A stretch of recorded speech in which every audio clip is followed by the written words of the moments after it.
तिवारी श्रीमती श्यामा जी तिवारी को जजमान का पदभार ग्रहण कर न केवल अपने जीवन को कृतार्थ करा अपितु समूचे जन समुदाय के लिए यह सुंदर अलौकिक दिव्य कथा कराकर निश्चित ही पढ़ने का कार्य करा है। एक बार तिवारी परिवार के लिए जोरदार ताली बजाकर स्वागत करें, जिन्होंने बस्तर क्षेत्र के दंतेवाड़ा जिले के किदम में यह सुंदर कथा का आयोजन करवाकर न केवल भगवान की भक्ति के प्रति हम सभी की जो कथा श्रवण कराई है वो निश्चित ही मेरे भोलेनाथ की कृपा है। और देखिए, जब तक इस संसार में भोलेनाथ की कृपा ना हो तब तक जीव कोई भी कार्य कर नहीं सकता। ये असंभव बात हो सकती है। अगर भोलेनाथ की कृपा होती है तो ही इस जगत के सारे कार्य संभव होते हैं। और देखिए, आज विराम दिवस की कथा है, आप सभी को ज्ञात है। आस्था चैनल के माध्यम से 2 बजे से 5 बजे तक इस कथा को हम सभी श्रवण कर सकेंगे। टीवी चैनल के माध्यम से किस प्रकार से लाखों का ये जन समुद्र हम सभी को देखने को मिल रहा है। बाबा भोलेनाथ की भक्ति के प्रति जो अपार श्रद्धा हम सभी को दिख रही है, निश्चित ही ये कहीं ना कहीं शिव महापुराण की कथा का प्रभाव हम सभी को देखने को मिल रहा है। जो सभी भक्त एक जाजम पर बैठकर कथा अमृत का लाभ लेने के लिए लालायित है। और देखिए, इस संसार में हमारा जन्म हुआ है तो निश्चित ही हम सभी को भगवान एक लोटा जल सारी समस्या का हल, एक लोटा जल लेकर हम पास के मंदिर जाते हैं, देवालय जाते हैं, भगवान का जल अभिषेक करते हैं तो निश्चित ही सारी समस्याओं का निदान निकलता है। साथ में भोलेनाथ की कृपा भी हम सभी जीव पर विद्यमान होती है और हम सभी ने देखा है विद्यमान होती है। लाखों की संख्या में पत्र आते हैं पूज्य गुरुदेव के पास में, लेकिन कुछ पत्र ही पूज्य गुरुदेव हम सभी के बीच में साझा कर पाते हैं। और उन सारे पत्रों में भक्त अपने अनुभव लिखते हैं। उन बातों को जब पूज्य गुरुदेव शेयर करते हैं तो निश्चित ही हमारी रोमावली खड़ी हो जाती है कि मेरे महादेव की कृपा अकारण ही हो जाती है। जब भक्त उन्हें पुकारते हैं तो मेरे महादेव स्वयं चलकर आते हैं और भक्तों को वो स्वयं झेल लेते हैं। इस संसार में जितने भी जीव हैं, पशु हो, पक्षी हो या फिर मनुष्य हो, सभी जीव को मेरे भोलेनाथ प्यार करते हैं, सभी जीव को दुलार करते हैं और उनकी कृपा है तभी इस संसार सागर में श्रवण करते हैं और शिव को ही अपना गुरु मानते हैं, शिव को ही अपना सर्वस्व मानते हैं। तो निश्चित ही ये हम सभी का सौभाग्य होता है। और देखिए, कर्म हमारे मूल होते हैं, हमें कर्म पर विशेष ध्यान देना चाहिए। पूज्य गुरुदेव हम सभी को बताते हैं कि किस प्रकार से हम सभी को कर्म में प्रधानता रखना चाहिए। हम कर्म करेंगे तो ही उसका फल हमें प्राप्त होगा। तो इसलिए अपने कर्मों को हम सभी भगवान भोलेनाथ के चरणों में अर्पित करें और एक लोटा जल चढ़ाकर अपने कार्य करें तो निश्चित ही भोलेनाथ की कृपा हम सभी जीव पर विद्यमान होगी और उनका आशीर्वाद हम सभी को प्राप्त होगा। और देखिए, पूज्य गुरुदेव ने एक लोटा जल चढ़ाने के बहाने हम सभी को मंदिर जाना सिखाया है। आज हम सभी देखते हैं लाखों का जल समुद्र जब कथा स्थल पर पहुंचता है और उतने ही लोग नियम इनकी तरफ से सुंदर 3100 रुपए की स्वराशि बाबा कुबेर भंडारी के चरणों में आपने समर्पित की। बहुत बहुत बधाई। सुंदर विचार आपके, सुंदर स्वराशि आपने समर्पित की। श्रीमती सत्यवती देवी नोएडा उत्तर प्रदेश से 1001 रुपए की स्वराशि आपने समर्पित की। राम प्रकाश जी स्वामी झुंझुनू राजस्थान से 500 रुपए। कान्हा जी साहू की तरफ से हावड़ा वेस्ट बंगाल से 500 रुपए। श्री जय पुरोहित की तरफ से बड़ौदा गुजरात से 1001 रुपए। संगीता जी सिद्ध रेड्डी की तरफ से कर्नाटका से 500 रुपए की स्वराशि आपने समर्पित की।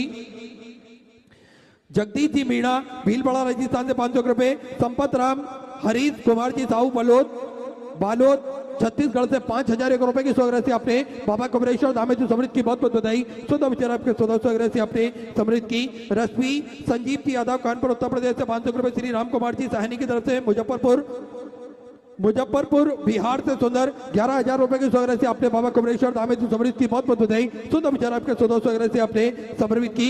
संजना जी गुडेजा की तरफ से पुणे मराठे से सुंदर 1100 रुपए। सूरज जी निगड़े की तरफ से पुणे मराठे से 551 रुपए। सतीश कुमार सिंह जी की तरफ से प्रतापगढ़ उत्तर प्रदेश से 500 रुपए। रमेश चंद जी शर्मा की तरफ से दिल्ली से सुंदर 1100 रुपए। प्रकाश जी कसाना की तरफ से हिसार हरियाणा से सुंदर 500 रुपए। गंगा बहन सादेव भाई जी परमार की तरफ से नंदुरबार मराठी से 500 रुपए। पूजा किशन जी भाग की तरफ से नागपुर मराठी से 500 रुपए। अरुण कुमार जी जवान मैनपुरी उत्तर प्रदेश से 2100 रुपए। संगीता देवी जी की तरफ से देवरिया उत्तर प्रदेश से सुधा 1100 रुपए। विजय कुमार जी झा की तरफ से गया बिहार से सुधा 1100 रुपए। श्री देवी पाठक की तरफ से वाराणसी उत्तर प्रदेश से 1100 रुपए। चंचल कुमारी जी की तरफ से सीतामढ़ी उत्तर प्रदेश से 500 रुपए। विनोद सितम सिंह जी की तरफ से मराठी से सुधा 500 रुपए। मंजूर शेखावत की तरफ से झुंझुनू राजस्थान से सुंदर 1101 रुपए की सौगात से आपने समर्पित की। हरसिंह जी खंडेलवाल जयपुर राजस्थान से 500 रुपए। प्रदीप कुमार जी श्रीवास्तव की तरफ से कानपुर उत्तर प्रदेश से सुधा 500 रुपए की सौगात से आपने समर्पित की। दयानंद जी चौधरी की तरफ से दिल्ली से सुधा 1100 रुपए। लखन सिंह जी ठाकुर की तरफ से भोपाल मध्य प्रदेश से सुधर 500 रुपए की सौगात से आपने समर्पित की। प्रेम लता जी शर्मा दुर्ग छत्तीसगढ़ से सुधा 2001 रुपए। कलावती राम मूरत जी चौहान की तरफ से पुणे मराठी से 500 रुपए। प्रदीप कुमार जी भदौरिया की तरफ से भिंड मध्य प्रदेश से सुधा 1100 रुपए। हितेश्वरी पुष्पराज सिंह जी की तरफ से झाबुआ मध्य प्रदेश से सुधा 1000 रुपए। श्रुति देवी जी की तरफ से भागलपुर बिहार से सुधा 511 रुपए। कुमार रुद्र पृथ्वी की तरफ से नांदेड़ मराठी से सुंदर 1001 रुपए की सौगात से आपने समर्पित की। राकेश डी किरी की तरफ से अहमदाबाद गुजरात से सुधा 500 रुपए। मिथिलेश देवी हरदोई उत्तर प्रदेश से 1100 रुपए की सौगात से आपने समर्पित की। वेद प्रकाश जी वर्मा अलीगढ़ उत्तर प्रदेश से 500 रुपए। अनिल कुमार जी वर्मा पट्टा बिहार से सुधर 4001 रुपए की सौगात से आपने समर्पित की। योगेश जी पांडे की तरफ से बड़ौदा गुजरात से सुधर 2100 रुपए। अक्षिव जी शर्मा नोएडा उत्तर प्रदेश से 500 रुपए की सौगात से आपने समर्पित की। सभी दानदाताओं को मैं हृदय की अनंत गहराई से नमन करता हूँ, दंडवत करता हूँ, प्रणाम करता हूँ। सुंदर सौगात से आपने समर्पित की। जो भक्त अपनी सौगात से मंदिर गौशाला वृद्ध आश्रम अन्य क्षेत्र बाबा कुमरेश्वर धाम में समर्पित करना चाहते हैं वे टीवी स्क्रीन पर श्री मिथिलेश सेवा समिति के 2 account number axis bank account central bank of India का चल रहा है। दोनों में से किसी भी अकाउंट में अपनी सौगात जमा कर अपना नाम व्हाट्सएप पर भेज सकते हैं। आइए सीधे व्यासपीठ की शरण में चलते हैं। पूज्य गुरुदेव के सानिध्य में हम सभी आज सुंदर विराम दिवस की कथा श्रवण करेंगे। जय जय श्री राधे, हर हर महादेव, श्री शिवाय नमस्तुभ्यं।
विश्वनाथ भगवान की, महाकालेश्वर भगवान की, ओंकारेश्वर भगवान की, अग्रेश्वर महादेव की, मां दंतेश्वरी माता की।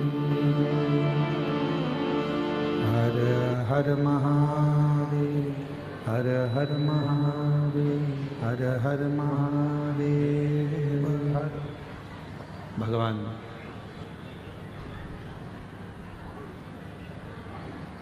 देवाधिदेव महादेव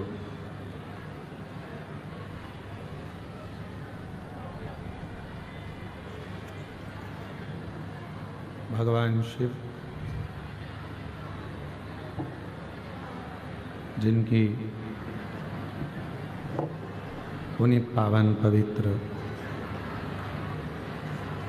शिव महापुराण की कथा बाबा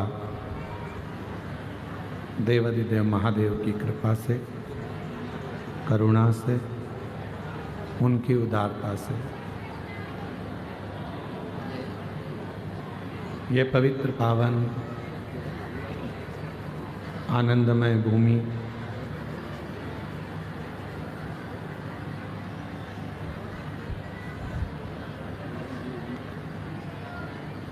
दंतेवाड़ा। एलईडियाँ नहीं चल रही हैं क्या? एलईडियाँ नहीं चल रही हैं। दंतेवाड़ा माँ दंतेश्वरी की पवित्र धरा,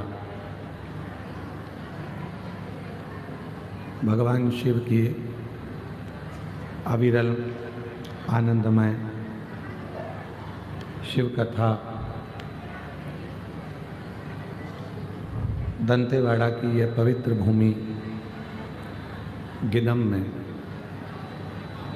भगवान शिव की कृपा से 7 दिवसीय शिव महापुराण की कथा चल रही है, जो आज विराम लेने जा रही है।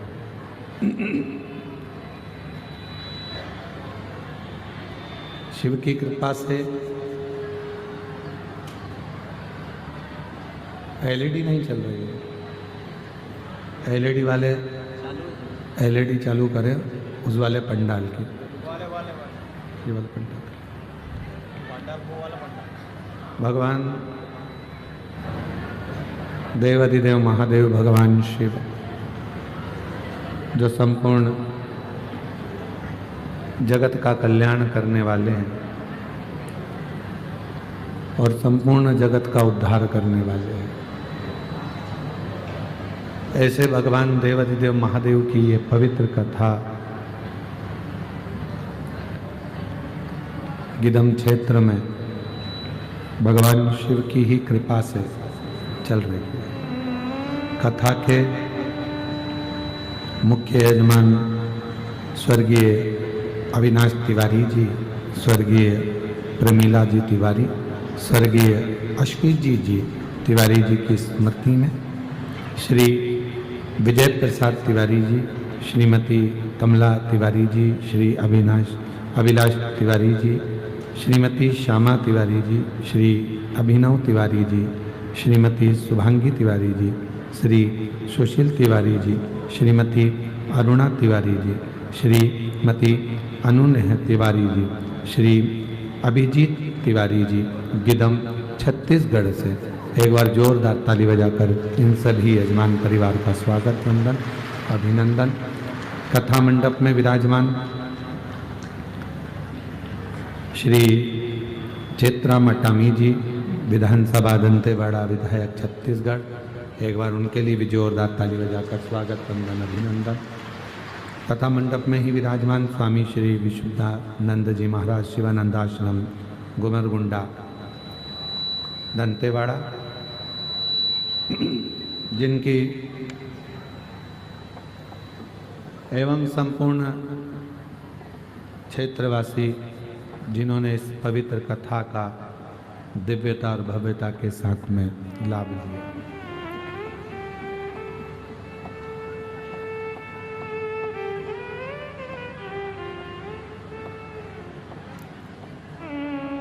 शिव केवल मंदिरों तक या तीर्थ तक सीमित नहीं है। प्रेशर बढ़ाओ, प्रेशर। केवल मंदिर या तीर्थ तक शिव नहीं है। भगवान देवाधिदेव महादेव तो संपूर्ण विश्व में जितने जीव बसते हैं और जितने संसार सागर में, चाहे मनुष्य हो, पशु हो, पक्षी हो, जो रहते हैं, उन सभी के दिल में, हृदय में शिव बसते हैं। हम केवल मंदिर तक भगवान को ढूंढें या तीर्थ तक भगवान को ढूंढें, वो मूल नहीं है। मूल है हमारे भीतर एक अटल विश्वास,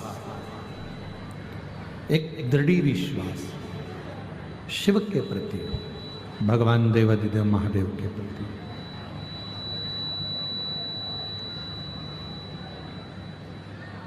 ये आदिवासी वनवासी क्षेत्र,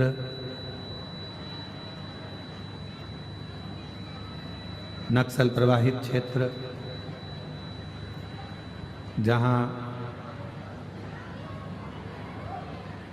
लोग रात्रि के समय पर निकलते नहीं, शाम ढलते ढलते लोग अपने अपने घर में, अपने अपने गंतव्य पर पहुंच जाते हैं। ऐसे वन क्षेत्र में जहाँ पर हिंसक पशु पक्षी जानवर आदि सब रहते हैं, और ऐसे वन क्षेत्र में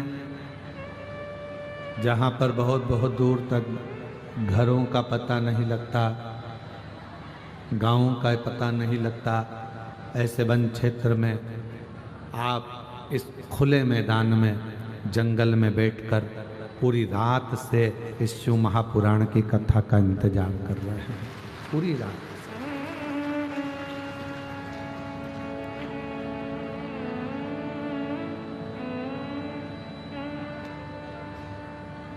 पूरी रात्रि, कड़कती हुई ठंड, और उस ठंड में यह खुला मैदान जहां बैठकर आप भगवान शिव की विरल भक्ति का इंतजार कर रहे हैं। तो क्या केवल आपने भगवान शिव का इंतजार किया? शिव महापुराण की कथा कहती है,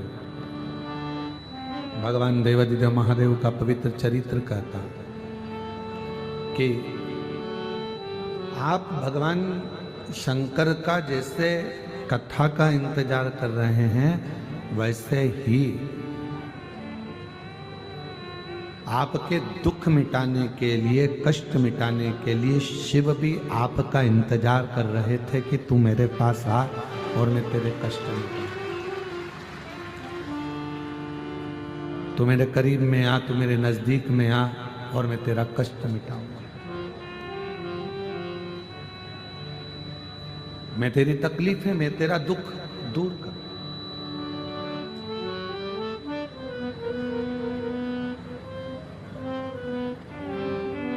हम कहते हैं लक्ष्मी आए तो मैं दान करूं। हम कहते हैं कि लक्ष्मी आएगी तो हम दान करेंगे, पैसा आएगा तो हम दान करेंगे, धर्म करेंगे, पुण्य करेंगे।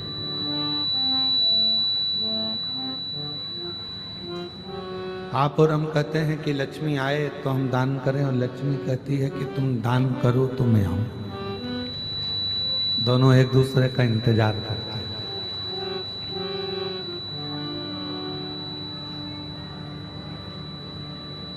आप लक्ष्मी का इंतजार कर रहे हो कि वो आएगी तब मैं दान करूंगा, लक्ष्मी इंतजार कर रही है कि तू दान करना प्रारंभ कर तो मैं आना प्रारंभ करूं।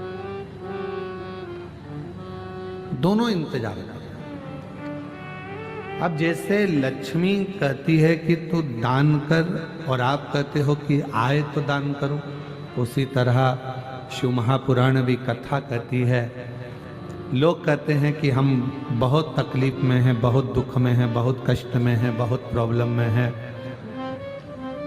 तो भगवान शिव भी कहते हैं कि तुम एक बार मेरी शिव महापुराण की कथा तक पहुंच जा, फिर मैं तेरा दुख मिटाना प्रारंभ कर दूंगा, तेरी तकलीफ मिटाना प्रारंभ कर।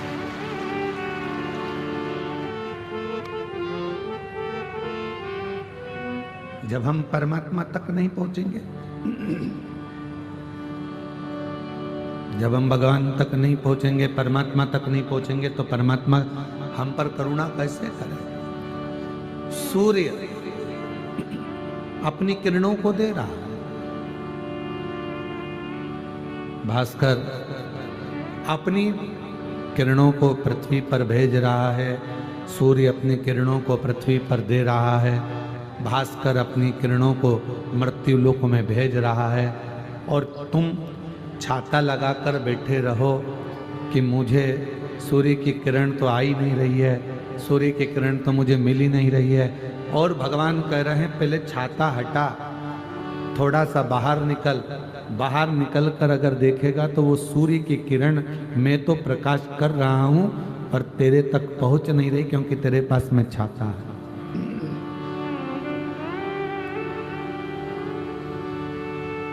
वो सूर्य की किरण आपके पास आ सकती है अगर आप ये अहंकार के छाते को थोड़ा दूर करो। सूर्य की किरण आ सकती है यदि आप अपने भीतर के संशय के छाते को, यह अहंकार का छाता, अविश्वास का छाता दूर होगा, और तू जैसे ही बाहर निकलेगा वैसे ही जब तू शिव की शरण में जाएगा तो भगवान देव अधिदेव महादेव की किरण तुझ पर पड़ेगी और तेरा उद्धार अपने आप हो जाएगा, अपने आप। आज व्यक्ति छोटा और बड़ा गिनने में लगा हुआ। आज बहनें भी आपस में गिनती हैं तो ये गिनती हैं कि हमारी वो बड़ी जीजी के यहाँ इतना पैसा है तो छोटी के यहाँ इतना पैसा है।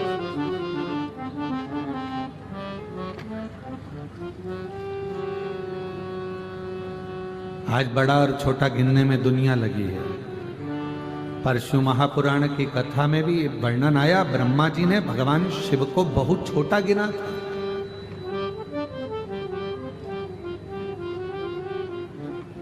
ब्रह्मदेव ने कह दिया था कि यह पूरी सृष्टि का रचना करता मैं हूं, इस सृष्टि का संहार करता मैं हूं, सृष्टि को चलाने वाला मैं हूं, सृष्टि का भोजन देने वाला मैं हूँ, सृष्टि को रखने वाला मैं हूँ, सृष्टि को संचारित करने वाला मैं हूँ।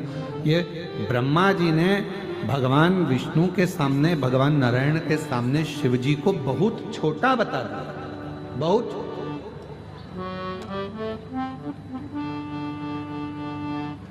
पर शिव महापुराण की कथा कहती किसी को छोटा ना बताओ, किसी को छोटा ना समझिए। तुम्हारे यहां पर बर्तन मांजने के लिए कोई बर्तन वाली माँ आ रही है, तुम्हारे यहाँ भोजन बनाने के लिए कोई भोजन वाली माँ आ रही है, तुम्हारे यहाँ झाड़ू पोछा करने के लिए कोई झाड़ू पोछा वाली माँ आ रही है, तुम्हारी दुकान पर कोई काम कर रहा है, तुम्हारी फैक्ट्री में कोई काम कर रहा है, तुम्हारे घर पर कोई काम कर रहा है, तुम्हारे होटल पर कोई काम कर रहा है, भले वो वेटर है, भले छोटा काम करे चाहे बड़ा काम करे, पर एक बात याद रखो, उसको कभी छोटा मत समझो। ना जाने कब समय का पहिया बदलेगा और हो सकता है जिस होटल पर जो नौकर काम कर रहा है वो सेठ बन जाए और तू नौकर बन जाए, इसलिए जीवन का कोई भरोसा। जो तुम्हारे यहाँ काम कर रहा है हो सकता है कि एक दिन उसका भाग्य खुल जाए, शिव जी की कृपा से एक लोटे जल से उसकी किस्मत बदल जाए और वो करोड़पति बनकर बैठे। जीवन में कोई छोटा बड़ा ना समझे। हम क्यों छोटा समझे?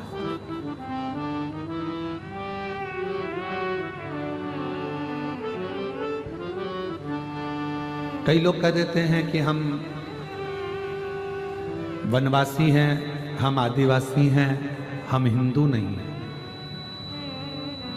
ये आपस में बहुत खींचातानी चलती है। कोई कहता है हम वनवासी हैं, हम आदिवासी हैं, हम हिंदू नहीं हैं।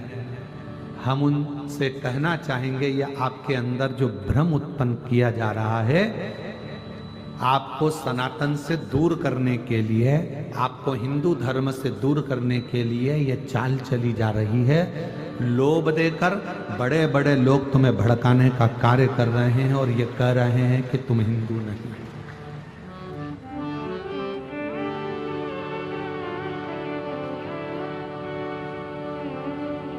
रेल में कौन कौन बैठा है?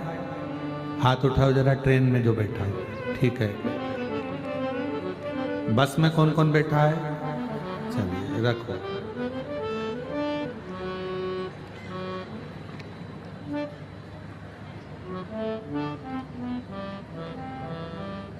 ट्रेन का टिकट किस किसने लिया था?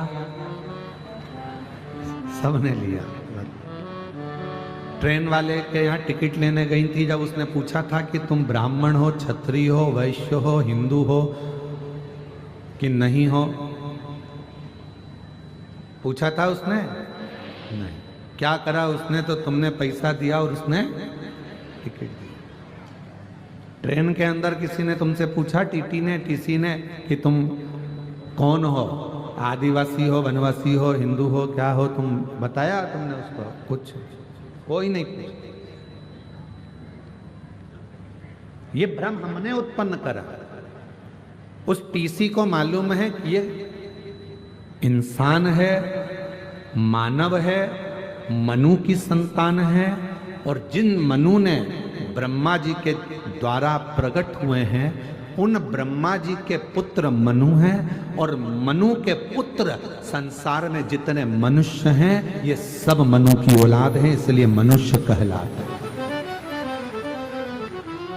ये मनु की संतान है इसलिए ये मनुष्य है, ये मानव, ये मनुष्य।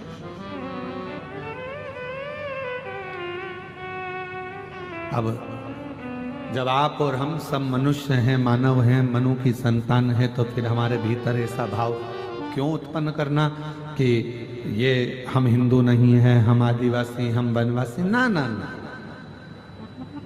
इस संसार सागर में अगर आपने जन्म लिया है, संसार सागर में आप जन्मे हैं, तो आप मनु की संतान हैं, आप मनुष्य हैं, आप मानव हैं। अब उसमें कोई आपको संशय उत्पन्न करा दे, कोई आपसे कह दे कि नहीं आप हिंदू ही नहीं हो, तो ये समझ लेना कि तुम्हारा फायदा उठाना चाहते हैं और कहीं ना कहीं किसी न किसी रूप में तुमसे लाभ उठाकर एक दिन तुमको ही लात मारकर गिरा देंगे और एक दिन खुद सत्ता में आकर बैठ जाएंगे और तुमको नीचे पटक देंगे। ये दुनिया की रीत है।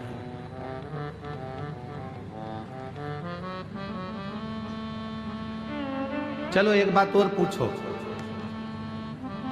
जिसकी हाइट 5 फीट की है, जिसकी हाइट 6 फीट की है,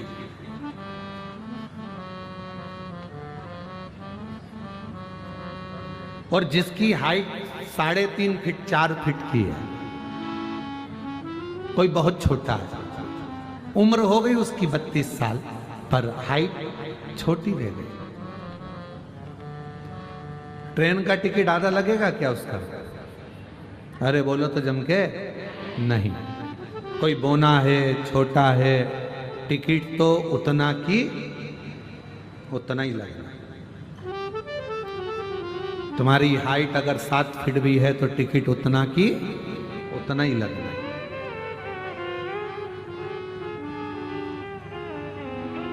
टिकट का पैसा कम नहीं हो जाता तुम्हारे बोने होने से, तुम्हारे छोटे होने से, तुम्हारे बड़े होने से टिकट का पैसा ज्यादा नहीं हो जाता। टिकट का पैसा उतना ही लगता है, चाहे तुम छोटे हो चाहे तुम बड़े हो। उसी तरह हमारे भीतर की ये बुद्धि है कि ये छोटा है वो बड़ा है, ये नौकर है वो सेठ है, ये हमारी बुद्धि है। पर उस परमात्मा के सामने तो कोई छोटा भी है और बड़ा भी है, उसके लिए सब बराबर हैं, सब सम है। वो नहीं देखता कि ये छोटा है कि बड़ा है, उसको ये छोटा बड़ा नहीं दिखता।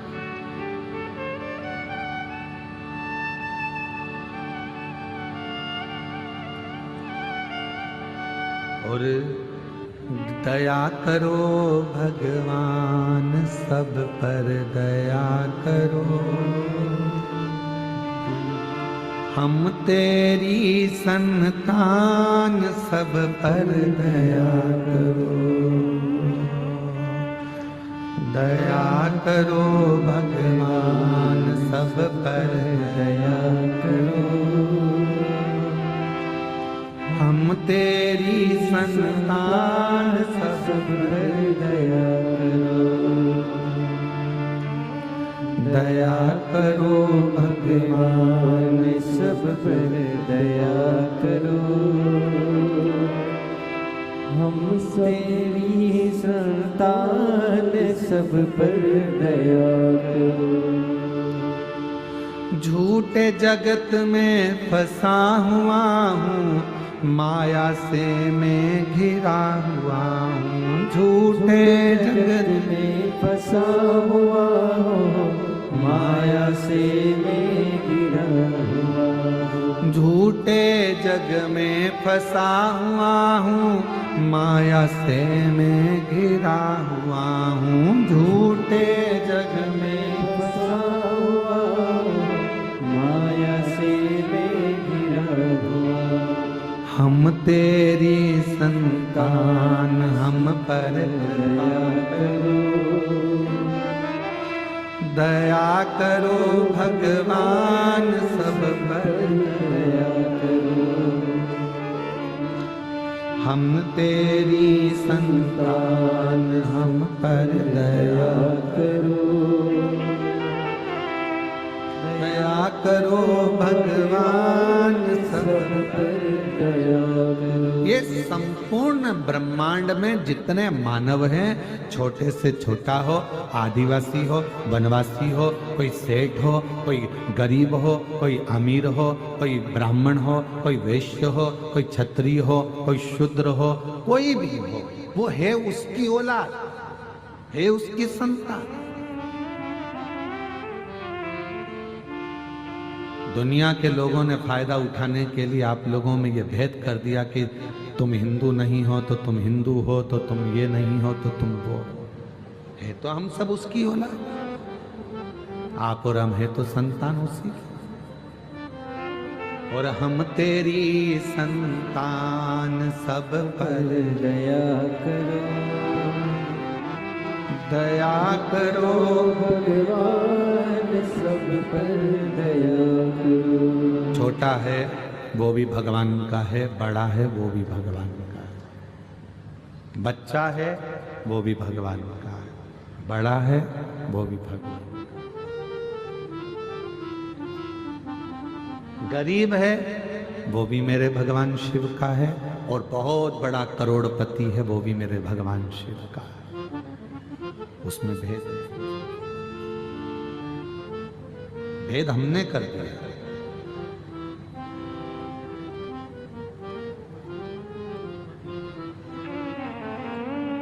हम भेद कर दिया, हमने भेद कर दिया, ये आदिवासी है, ये वनवासी है, ये शूद्र है, ये वैश्य है, ये क्षत्रिय है, ये ब्राह्मण है। पर शिव महापुराण की कथा में स्वयं माता पार्वती जी ने पूछ लिया था भगवान देवादिदेव महादेव से कि ब्रह्मा जी आपको नीचा दिखा रहे हैं, आपको छोटा समझ रहे हैं। ब्रह्मा जी आपको छोटा समझ रहे हैं। भगवान देवादिदेव महादेव ने मां पार्वती जी से कहा, यह ब्रह्मा जी की बुद्धि का भेद है।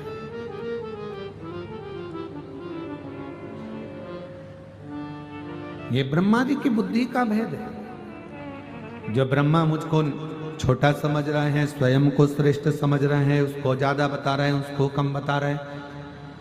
कोई विद्वान जब भी व्यासपीठ पर बैठेगा, कोई विद्वान कभी भी अगर व्यासपीठ पर बैठेगा तो कभी भी ना तो किसी व्यक्ति की निंदा करेगा और ना कभी किसी देवी देवता को ऊपर या नीचे बताएगा। सारे देवताओं को, अगर विद्वान कथाकार है, विद्वान संत है, विद्वान साधु है, विद्वान गुरु है, विद्वान वक्ता है, विद्वान कथाकार है, तो अपनी व्यासपीठ पर बैठकर वो किसी की भी, चाहे कोई महाराज हो, कोई व्यक्ति हो, विशेष हो, ना कभी किसी की निंदा करता है और ना कभी किसी देवी देवता को ऊंचा नीचा बताता है। वो जिसकी आराधना करता है उसकी श्रेष्ठता बताता है, पर देवताओं को नीचा नहीं बताएगा। कोई नहीं कहेगा कि राम बड़े हैं, कि कृष्ण छोटे हैं, कि शिव बड़े हैं, कि ब्रह्मा छोटे हैं, कि भगवान विष्णु बड़े हैं, कि ये बड़े हैं, कि वो छोटे हैं। ये कभी कोई कथाकार नहीं कहेगा अगर विद्वान है, क्योंकि उसने कथा में सुन रखा है। उसने श्रीमद् भागवत हो, अग्नि पुराण हो, पद्म पुराण हो, ब्रह्म विवर्त पुराण हो, शिव पुराण हो, जितनी पुराणे होती हैं सारी पुराणों में लिखा है कि ब्रह्मा, विष्णु और महेश, इन तीनों में कोई भेद नहीं होता है। ये तीनों एक हैं, ये तीनों अलग हैं। राम, कृष्ण, शिव सब एक है।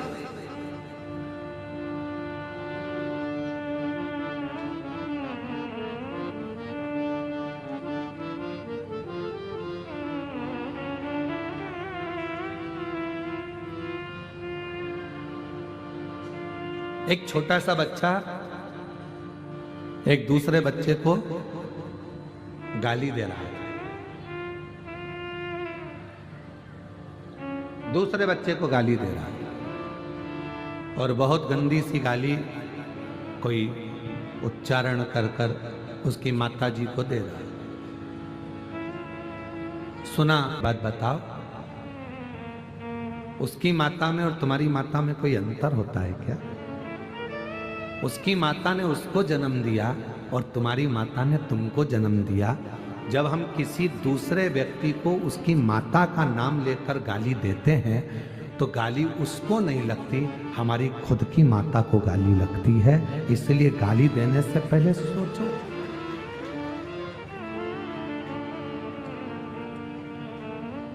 किसी की बहन बेटी को हमने गाली दे दी, ना वहां बहन है ना बेटी है, और वहां बस वो लड़का खड़ा है, वो व्यक्ति खड़ा है और उसको हमने गाली दे दी, तो क्या उसकी बहन बेटी को गाली लग जाएगी? नहीं।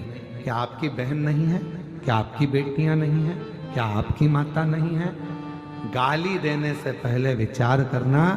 हम जब एक उंगली किसी पर उठाते हैं तो ये जो 3 उंगलियां हैं ये हमारी ओर मुड़ती हैं और कहती हैं कि मुझे तो एक गाली लगी, पर उस गाली की बाकी की गालियां 3 तुझे, तेरी माता को, तेरे भाई को, तेरी बहन को और तुझको लगी है।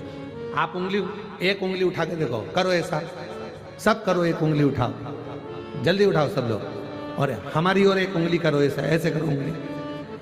आप करके देखी तुमने उंगली? हमारी ओर कितनी उंगली गई? जम के बोलो, एक। तुम्हारी ओर कितनी गई? 3। अर्थात हम में एक गलती है तो तुम में 3 गलतियां हैं। आप एक गाली किसी को दे रहे हो तो 3 गाली आपको खुद लग रही है। इसलिए निवेदन है, गाली देने से पहले विचार करो।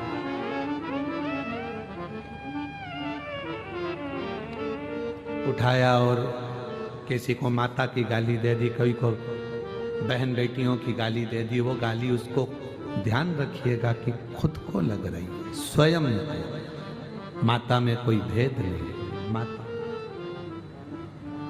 बोलो, मां दंतेश्वरी में, मां अन्नपूर्णा में, मां पार्वती में, मां वैष्णो देवी में, मां ज्वाला देवी में, मां डोंगरगढ़ वाली माता में, मां विंध्येश्वरी में, मां आदिशक्ति में कोई भेद है क्या?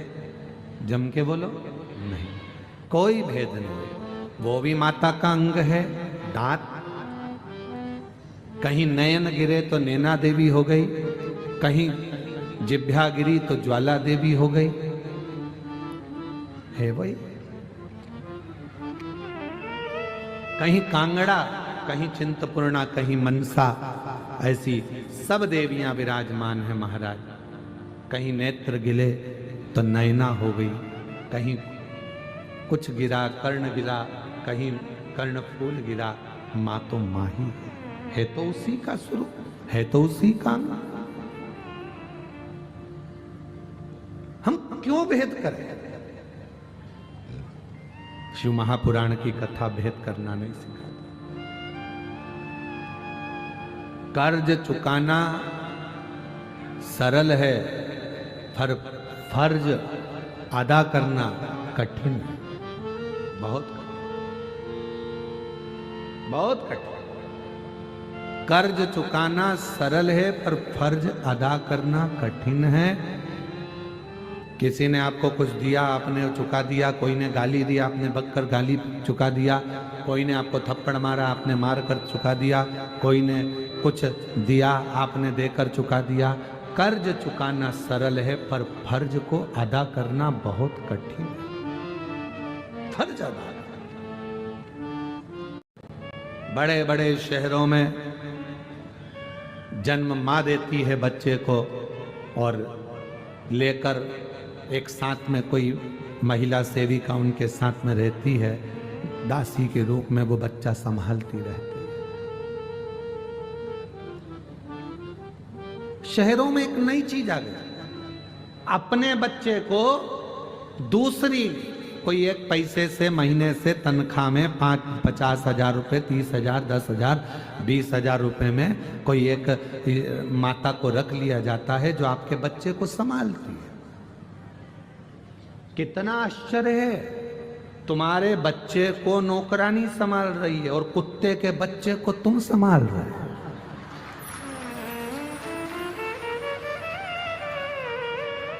तुम्हारे बच्चे को छीछी नौकरानी करा रही है और कुत्ते के बच्चे को छीछी तुम करा रहे हो। कितना आश्चर्य।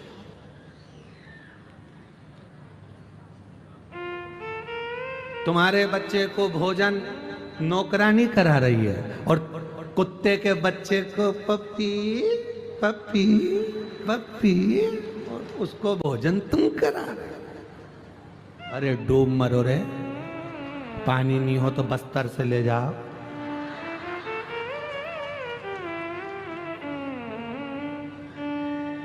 तुम्हारे बच्चे को नौकरानी नहला रही है और तुम कुत्ते को शावर में टॉमी टॉमी पमी टॉमी, कुत्ते का बच्चा।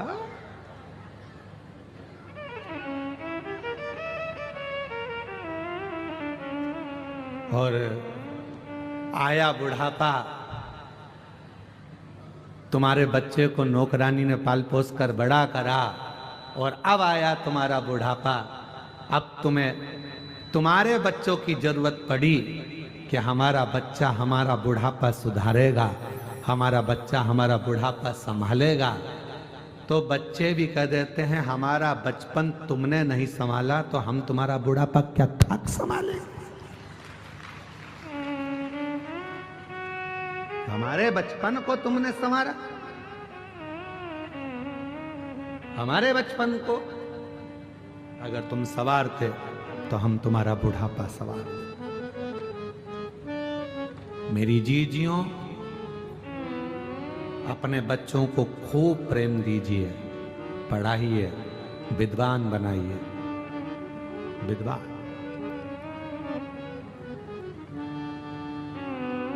कल एक जज महोदय मिलने के लिए आए थे और मेरी माँ ने, जो पढ़ी लिखी नहीं है, हम वनवासी हैं, आदिवासी हैं, और मेरी माँ पढ़ी लिखी नहीं, माँ भी आई थी उनके साथ।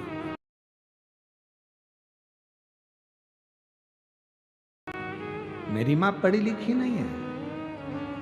मैं 15 साल का था जब पिताजी चले गए, माँ पढ़ी लिखी नहीं है, छोटा सा मकान हमारा, हम धमतरी के पास के रहने वाले हैं, हमारे पास में कुछ भी नहीं था, ना हमारी जमीन थी, ना हमारे पास में गाय भैंस थी। मेरी माँ दूसरे के यहाँ जाकर धान काटती थी, धान की बुआई करती थी।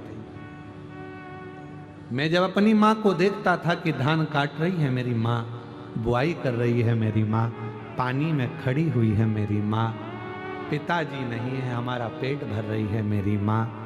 और मेरी माँ मुझे सरकारी स्कूल में दाखिला जो दिलाई थी, उसमें मैं जो पढ़ रहा था, लोग कहते हैं प्राइवेट स्कूल में पढ़ोगे तो अच्छी नौकरी मिलेगी। वो जज महोदय कह रहे थे मेरी माँ के पास पैसा नहीं था कि वो सरकारी स्कूल को छोड़कर प्राइवेट में पढ़ाए। मेरी माँ ने जिस सरकारी स्कूल में एडमिशन कराया था, उसी स्कूल की ड्रेस पहनता था, उसी स्कूल की किताब लेता था, उसी स्कूल में पढ़ता था, और पढ़ते पढ़ते मन में एक संकल्प बना लिया कि कुछ करना है। बीच में मैं डामाडोल हुआ, नहीं पाऊंगा, मेरी मम्मी को मैं अपना चेहरा नहीं दिखा पाऊंगा, क्योंकि अब मेरी संगत कुछ गड़बड़ हो रही है। तो आपकी कथा धमतरी में श्रवण करने को चला गया, दौड़कर कथा सुनी, बल मिला, और ऐसा बल मिला, फिर पढ़ाई में मन लगाना प्रारंभ किया, और आज बाबा की कृपा से मैं जज बनकर बैठ गया। ये शिव की कृपा, ये शंकर की।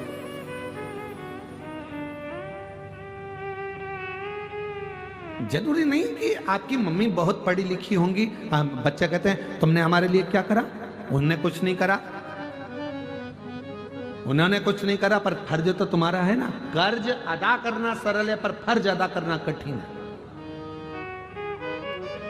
धर्म पत्नी का फर्ज है अपने पति का आदर करना, धर्म पत्नी का फर्ज है पति को प्रणाम करना, धर्म पत्नी का फर्ज है पति के माता पिता को भी नमन करना, धर्म पत्नी का फर्ज है पति का सत्कार करना, उसकी बातों को काटना नहीं। और पति का फर्ज है उसके माँ बाप का आदर करना, पति का फर्ज है उसको भी सम्मान देना, चार लोगों में कभी अपशब्द ना कहना, ये पति का भी फर्ज। कौन फर्ज अदा कर रहा है? कर्ज अदा करना सरल है, पर फर्ज निभाना कठिन हो गया। बेटा बाप का फर्ज अदा नहीं कर रहा है, बाप बेटे के लिए फर्ज अदा नहीं कर रहा है, माँ बच्चों के लिए फर्ज अदा नहीं कर रही है, सास बहू के लिए फर्ज अदा नहीं कर रही है। केवल इसको फर्ज नहीं कहते कि तुम्हारे घर में बहू आई तो उसको साड़ी दिला दो, केवल इसको फर्ज नहीं कहते कि तुम्हारी बहू आने वाली है तो उसकी रकम बनवा दो, सोना चांदी दिला दो, कमर तगड़ी बना दो, उसके पाँव की पायल बनवा दो। इसको फर्ज नहीं कहते कि बच्चों का केवल विवाह कर दो, फर्ज अदा कर दिया।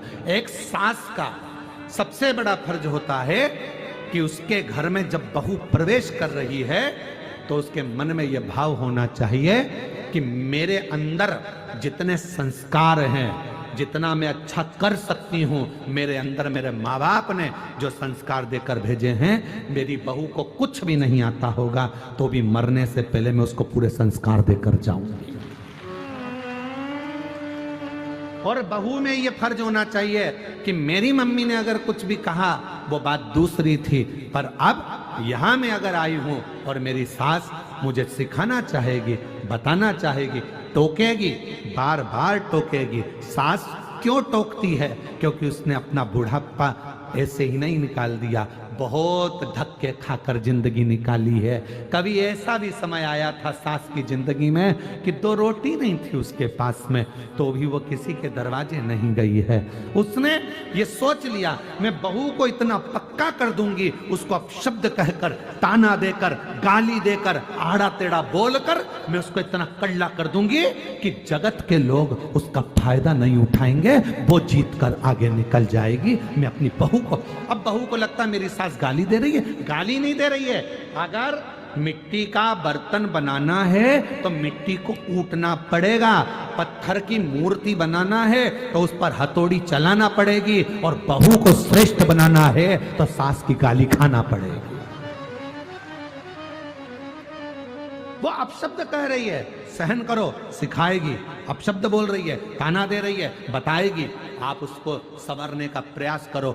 जो पत्थर मूर्ति बनाते समय चोट सहन नहीं करता, वो जमीन पर लगता है, तुम्हारे घर के ओटले पर रखता है, तुम्हारे घर के फर्श में लगता है। और जो मार्बल पीटा जाता है और जो तराशते समय टूटता नहीं है, वो मंदिर में पूजन करता है, उस पत्थर की पूजन होती है, मूर्ति बनती है। पत्थर वही है, एक ही खदान का निकला जो तुम्हारे घर में लगा, एक ही खदान का निकला जो मंदिर में पूजा रहा है। पत्थर एक ही है, बस चोट सहन कर ली तो मंदिर में पूजा गया, और जो चोट सहन नहीं कर पाया वो जमीन में थूक, पान, लात सब खा रहा। फर्ज अदा करिए। कर्ज चुकाना सरल है पर फर्ज निभाना कठिन है। आज भाई से भाई का फर्ज नहीं निभ रहा।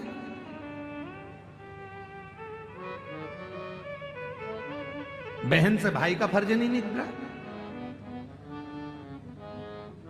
भाई को बहन का फर्ज निभाना नहीं आ रहा। कहां है फर्ज? कौन निभा रहा? कौन? जब कोई मरता है पूरा परिवार एक जगह पर इकट्ठा हो जाता है। यहां पर होते हैं कि नहीं होते हमें नहीं पता। होते हैं यहां पर? अरे बोलो तो जम के। जब कोई मरता है तो पूरा परिवार इकट्ठा हो जाता है, दुख मनाते हैं। बेचारा मर गया, बहुत अच्छा था, चले गए, और अब उसको कंधे पर उठा कर ले जाते। क्या कहते? बड़ा भाई है, इसको आगे लगाओ, छोरा है पीछे लगाओ, ये रिश्तेदार है इसको आगे लगाओ, ये उठाएंगे, कंधे पर लेकर जाएंगे। दूसरे से कंधा भी नहीं लगवाते, परिवार वाले उठाते हैं। जितनी मेहनत उसके मरने के बाद तुमने उसको उठाने में लगाई, अगर उतनी मेहनत उसको जीते जी उठाने में लगा देते तो उसकी जिंदगी संभल जाती। दुख में था, बहुत तकलीफ में था, आप थोड़ा बल दे देते। क्यों चिंता करता है? मैं तेरा भाई हूं ना, 25-50 हजार की जरूरत पड़े मैं बैठा हूं, चिंता मत कर। भैया भाभी कुछ कहते, उसको क्यों बताना तुझे? मैं लगा रहा हूं तेरी दुकान में पैसा, जा जिस दिन तेरे पास आ जाए दे देना। 5 लाख रुपए कोई व्यापारी खाकर चले जाएगा, तुम उसका बाल माका नहीं कर सकते। और 5,000 रुपए सग्गा भाई खाकर चले जाएगा तो ताना दे दे के कोस कोस के मार देते हो। वो व्यापारी खा गया, पैसा डूब गया, ब्याज बट्टे में चले गया तो कुछ नहीं हुआ, और तुम्हारा सग्गा 5, 10, 50, 25,000 रुपए खा गया तो क्या दुख हो गया। समझना कि पूर्व का कोई हिसाब रह गया था जो आज चुकाया है। तो फर्ज अदा करो, फर्ज। बेटे हो, माँ बाप के प्रति फर्ज अदा करो।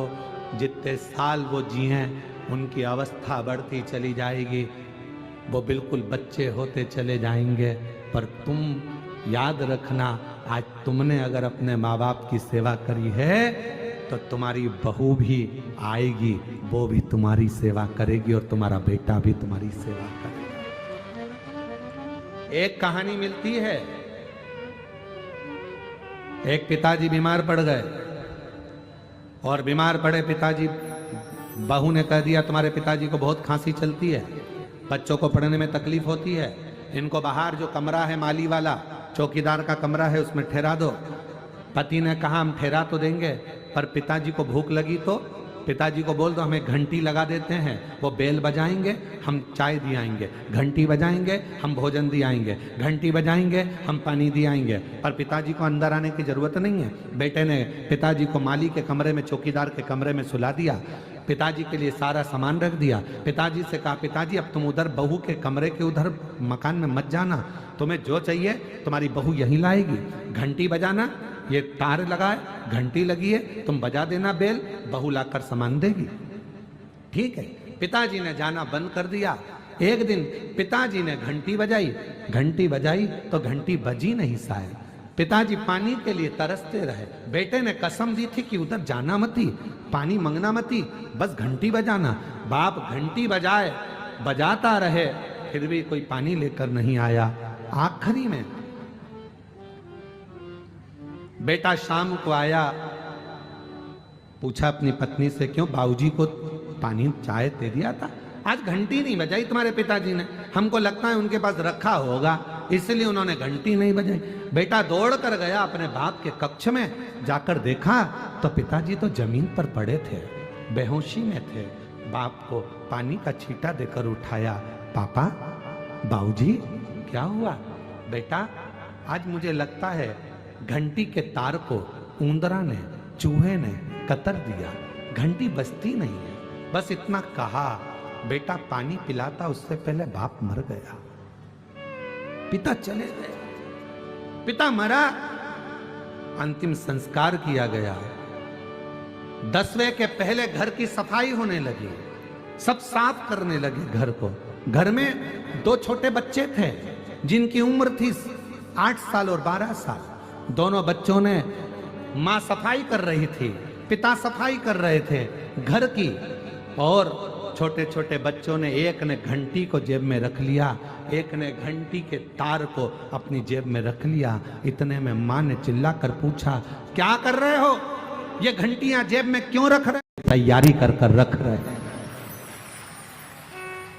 हम उसकी तैयारी कर रहे हैं, जैसा कर्म करोगे वैसा भोगना पड़ेगा। आप सेवा करो, आपकी औलाद आपकी सेवा करेगी। धन काम नहीं आएगा, सेवा काम आएगी। कई लोग ऐसे हैं जिनके पास करोड़ों का धन है, हॉस्पिटल में जाकर, कैंसर हॉस्पिटल में एक बार जाकर देखना कि कैंसर हॉस्पिटल में पैसे ले लेकर खड़े हैं अटैची में, डॉक्टर साहब मेरी पत्नी को अच्छा कर दो, मेरे पति को अच्छा कर दो, मेरे बेटे को अच्छा कर दो, मेरे बाप को अच्छा कर दो, मेरी बहन को अच्छा कर दो। धन काम नहीं आएगा, काम क्या आएगा? जो तुमने पैसा तो अटैची में भरा के भरा रह जाएगा और पुण्य काम आ जाएगा। पुण्य केवल अच्छा कर्म कर चलो। ये मानव की देह फिर नहीं मिलना है, जो मिली है इसको संभालने का प्रयास करो। हम आपसे ये नहीं कहेंगे कि आप कहीं तीर्थ में जाकर बैठ जाओ, हम आपसे इतना कहेंगे अपने दिल को तीर्थ बना लो, अपने मन को तीर्थ बना लो, अपने आप को तीर्थ बना लो। जब तुम्हारा कोई दर्शन करे तो तुम्हें देखते से ही याद आ जाए कि इसको देखने पर शिव की याद आती है। लोग कहें कौन आया है तो कहने, अरे वो शंकर की भक्त आई है, भजन अच्छा गाती है, स्मरण अच्छा करती है, शिव जी के मंदिर में रोज पानी चढ़ाने जाती है, शंकर जी के मंदिर में रोज झाड़ू लगाती है, शिव जी के मंदिर में भजन करती है। तुम्हारी पहचान ये नहीं होना चाहिए कि ये उनकी बहू है, होटल में डांस करती है, ये उनका बेटा है जो दिन भर पी के पड़ा रहता है। पहचान इससे नहीं होती, पहचान होती है सनातन धर्म में। ये उसकी बहू है जो मंदिर में पोछा लगा देती है, झाड़ू लगा देती है, भजन करती है। ये उनकी बहू है। जब हमारे गिदम में शिव महापुराण की कथा हो रही थी तो बेटियां जैकेट पहनकर, बिल्ला टांग कर सेवा में 24 घंटे लगी हुई थी। ये वो बेटियां, ये वो बेटे हैं जो घर नहीं गए, 7 दिन तक सेवा में लगे रहे। कोई रात को सेवा कर रहा था, कोई दिन में सेवा कर रहा था। अपना एक बेच पहनकर, एक जैकेट पहनकर वो अपनी सेवा में लगे रहे। भोजन करा रहे थे, पानी पिला रहे थे। वो आदिवासी, वो वनवासी, वो क्षेत्र की मेरी बहनें, मेरी बेटियां पत्तल बनाने में लगी हुई थी, वो भोजन कराने में लगी हुई थी। उन्होंने घर नहीं देखा, उनको लगा हमारे गिदम में कथा है। कथा कराने वाला कोई भी हो, पर ये गिदम की कथा है, ये किसी एक व्यक्ति की नहीं। हमारे वनवासी आदिवासी क्षेत्र में आज हमारा भोले बाबा आया है, हमारा शिव आया है, उसकी कथा चल रही है, उसकी कथा चल रही है। उसको पहचानो। ये कथा पहचान कराने के लिए आई है। बासुर जैसे क्षेत्र में, बारसूर के अंतर्गत शिवालयों की पहचान कराने के लिए कथा आई है कि पूरा सनातन धर्म, पूरा सनातनी, पूरा विश्व इन मंदिरों को देखे, इन मंदिरों को जाने कि यह है क्या। उनको पहचाने कि यह है क्या। हम फर्ज अदा नहीं कर पा रहे, हम फर्ज नहीं निभा पा रहे। गुरु शिष्य के प्रति फर्ज अदा नहीं कर रहा है, शिष्य गुरु के प्रति फर्ज अदा नहीं कर रहा है। एक गुरु को भी चाहिए कि शिष्य को सतमार्ग बताए। गुरु को लगने लगता है कि शिष्य को बहुत बड़ा घात होने वाला है, शिष्य बहुत नीचे जाने वाला है, तो गुरु अपने शिष्य को एक क्षण में उपदेश गीता जैसा दे देता है, उसको बचाने का प्रयास करता है। जाग जाओ अर्जुन जैसे, वरना मरना तो है ही, शांत तो होना ही, नष्ट सब कुछ होना ही। समझ जा। गुरु एक शब्द में समझाएगा कि तेरा ये क्षण बेकार हो रहा है, ये पल बेकार हो रहा है, इसको समझ जा। गुरु समझाएगा, आगे फिर मर्जी आपकी। शिष्य का फर्ज है वो गुरु के चरणारविंद का स्मरण करे। गुरु के पास धन वैभव सत्ता धन दौलत संपदा के लिए नहीं, गुरु की एक दृष्टि पड़ जाए जिससे मेरी पूरी जिंदगी सवर जाए। गुरु थोड़ा सा वैभव देवी देगा तो वो थोड़े दिन चलेगा, पर गुरु की दृष्टि पड़ जाएगी तो पूरी जिंदगी चकाचक निकल जाएगी, आनंद में निकल जाएगी, वैभव में निकल। फर्ज अदा नहीं कर, कर्ज तो कोई भी नहीं मानता। कर्ज अदा करना है, पैसा दे दो, कर्ज चुक जाएगा। कर्ज अदा करना सरल है, पर फर्ज निभाना कठिन है। फर्ज तो केवल भगवान देव अधिदेव महादेव माता पार्वती से कहते हैं। पार्वती ब्रह्मा जी कह रहे हैं कि ये बड़े वो छोटे। असली अगर कोई वक्ता होता, असली अगर कोई संत साधु गुरुजन तपस्वी या अच्छा कोई कथाकार सत्यवादी अगर कोई कथाकार होता है, वो अपनी व्यासपीठ पर बैठकर किसी महाराज की, किसी संत के, किसी साधु के, किसी गुरुजन की कभी निंदा नहीं करता है। अच्छा कथाकार है, संत है, श्रेष्ठ संत है, सत्यवादी संत है, तो किसी ईश्वर की निंदा नहीं करता। वो ये नहीं बोलता कि ये ईश्वर बड़ा है, वो ईश्वर छोटा है, राम बड़े की, कृष्ण बड़े की, शिव बड़े की, ब्रह्मा बड़े की, विष्णु बड़े। वो एक मानता है क्योंकि हम सब उसकी औलाद हैं। वो सब में समाया है, सब में एक नूर है, एक ज्योति है। आटा एक ही है, चाहे तुम पराठे बना लो, चाहे तुम पूड़ी बना लो, चाहे तुम रोटी बना लो, चाहे तुम बाटी बना लो, आटा एक ही है। चावल एक ही है, चाहे दही में मिला के खा लो, चाहे दूध में मिला के खा लो, चाहे दाल में मिला के खा लो, चाहे सांभर में मिलाकर खा लो, चाहे सब्जी में मिलाकर खा लो। चावल एक ही है, चाहे चीला बना लो, चाहे उलेटा बना लो, चाहे पराठा बना लो, चावल एक ही है। उसी चावल की तुम चाहे मिठाई बना लो, चावल वही है। चावल की वो भाव खत्म नहीं, वो चावल ही रहेगा, आटा आटा ही रहेगा, गेहूं गेहूं ही रहेगा। उसी तरह कोई तुम्हें कितना भी तोड़ ले और कह दे कि तुम ये नहीं हो, तुम हिंदू नहीं हो, तुम ये नहीं हो, याद रखना जैसे गेहूं का चाहे पूड़ी बनाओ, चाहे पराठा बनाओ, चाहे रोटी बनाओ, है तो गेहूं का ही आटा। उसी तरह अपने मन को ये बता देना कि हो तो तुम उसी की औलाद, एक ही मनु की संतान आप और हम हैं, उसमें कोई भेद नहीं है, कोई भेद नहीं। और बहुत आएंगे ऐसे ज्ञान देने वाले तुम्हारे पास में,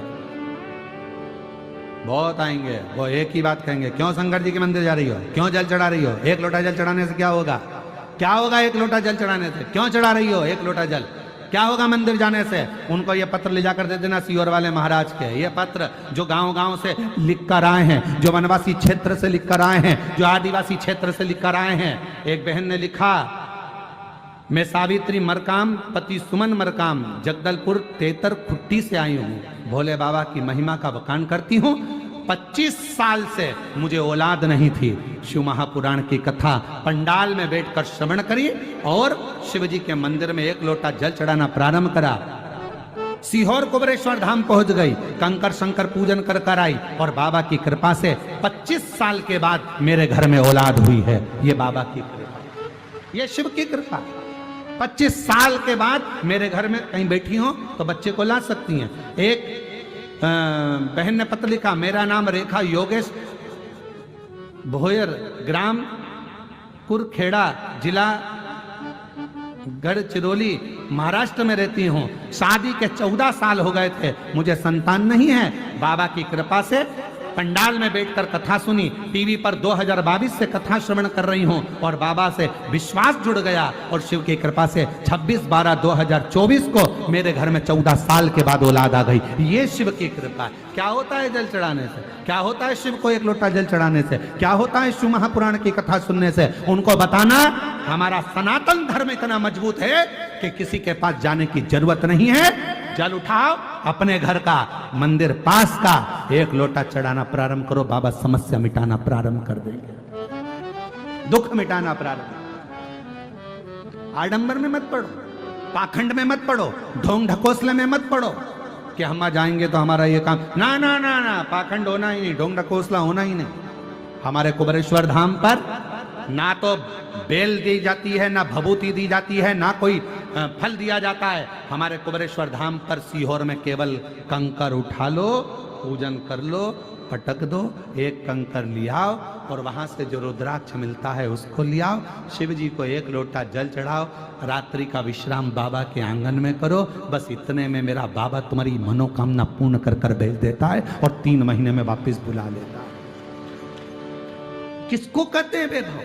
लोग कहें क्या होता है जल चढ़ाने? जिनके नाम लिए हैं कृपया निवेदन है, अगर वो बैठे हों, जिनके यहाँ 25 साल के बाद औलाद हुई, जिनके यहाँ 14 साल के बाद हुई, जिनके नाम लिए हैं वो आ सकते हैं बेलपत्र में। क्या होता है शिव को जल चढ़ाने से? क्या नहीं होता वो पूछो। क्या नहीं होता?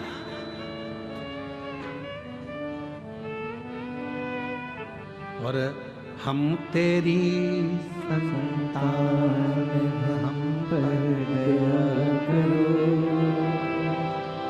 दया करो भगवान, सब पर दया करो।